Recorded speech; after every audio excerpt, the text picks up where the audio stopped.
کشتی میں سوار ہونے والوں کی تعداد 80 بتائی جاتی ہے۔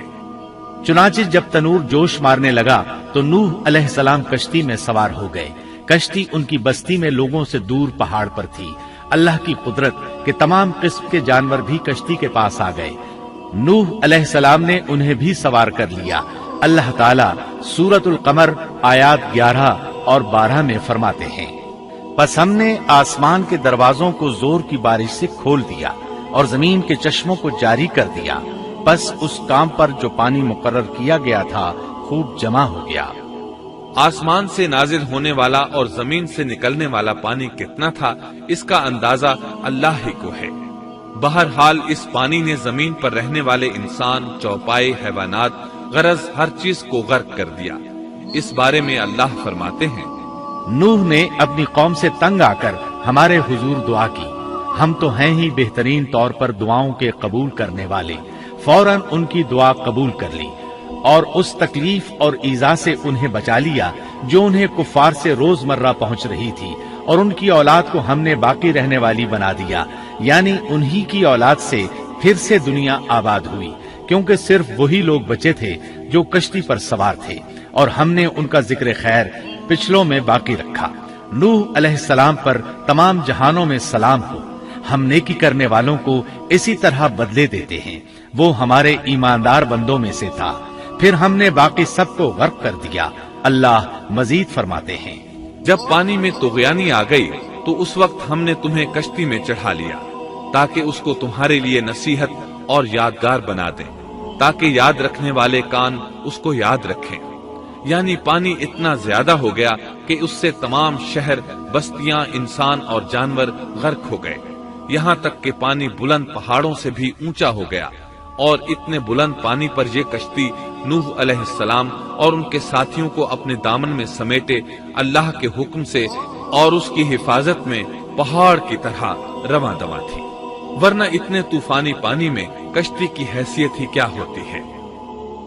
نوح علیہ السلام کشتی میں سوار ہوئے اور انہوں نے اپنے ساتھیوں کو حکم دیا کہ وہ یہ دعا پڑھیں، اللہ ہی کے نام سے اس کشتی کا چلنا اور ٹھہرنا ہے، یقیناً میرا پالنے والا بڑی بخشش اور رحم والا ہے۔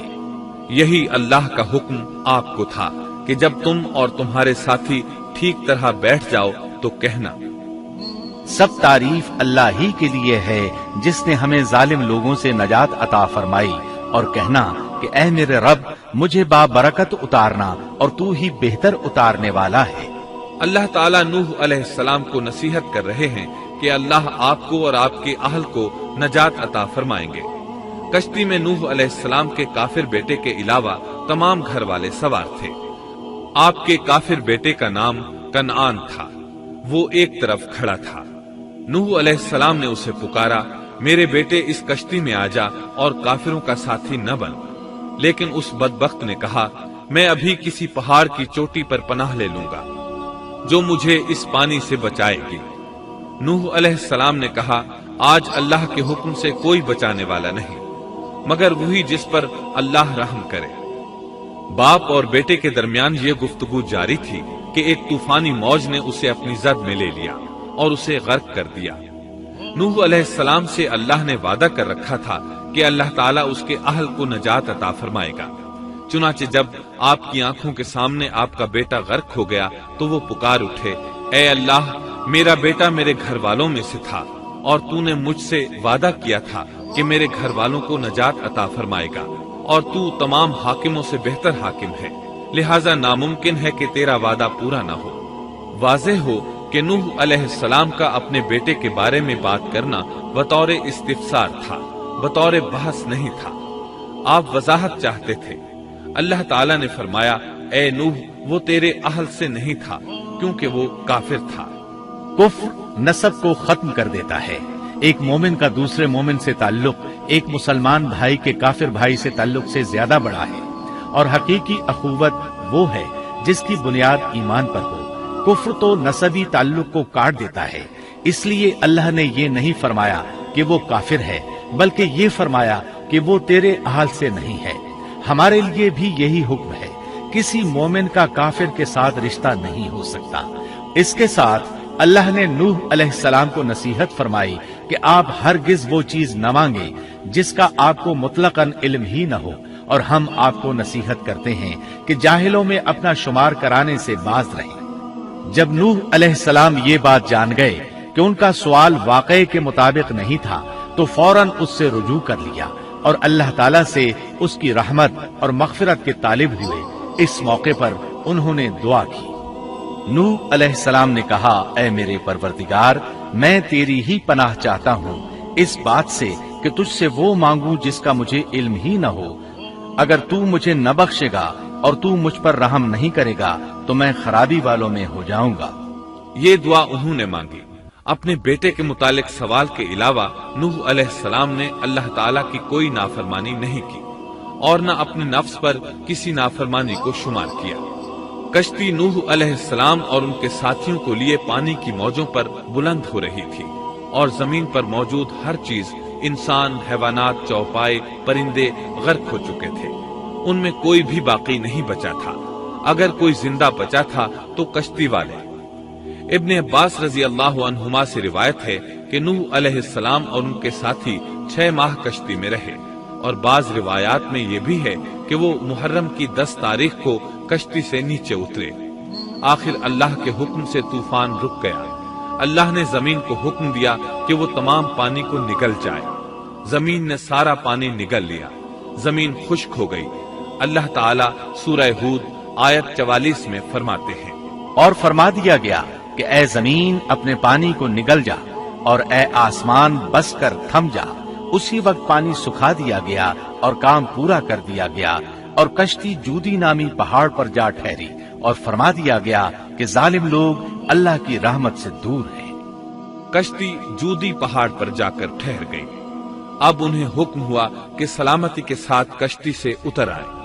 آپ پر بھی برکت نازل ہوگی، اور ان قوموں پر بھی جو آئندہ آپ کی نسل سے پیدا ہوں گی، اور آپ کی نسل میں سے کچھ لوگ ایسے بھی ہوں گے جنہیں ہم فائدہ تو ضرور پہنچائیں گے، پھر انہیں ہماری طرف سے دردناک عذاب پہنچے گا۔ بہت سی روایات میں یہ بات مذکور ہے کہ نوح علیہ السلام ایک لمبی مدت یعنی 6 ماہ کشتی میں طوفان تھم جانے کا انتظار کرتے رہے۔ آپ نے طوفان کے حالات معلوم کرنے کے لیے ایک کبوتر بھیجا جو واپس آ گیا۔ اسے پاؤں رکھنے کو جگہ نہ ملی۔ اسے دوبارہ بھیجا گیا تو وہ پھر واپس آ گیا۔ چند دن بعد اسے پھر بھیجا گیا تو وہ اپنی چونچ میں زیتون کی ایک ٹہنی لیے ہوئے تھا۔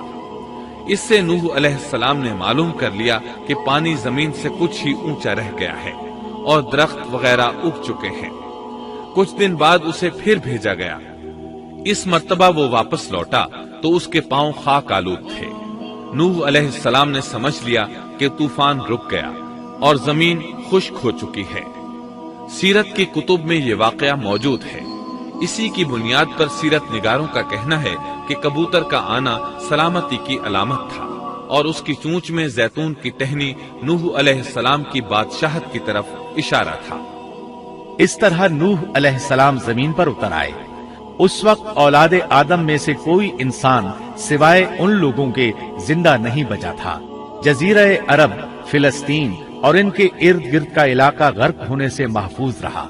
ان کے علاوہ تمام زمین غرق ہوئی تھی۔ سب کے سب طوفان کی نظر ہو گئے۔ صرف نوح علیہ السلام سے اولاد پیدا ہوئی، اور زمین میں ان کی اولاد کے علاوہ اور کسی کی نسل باقی نہ رہی۔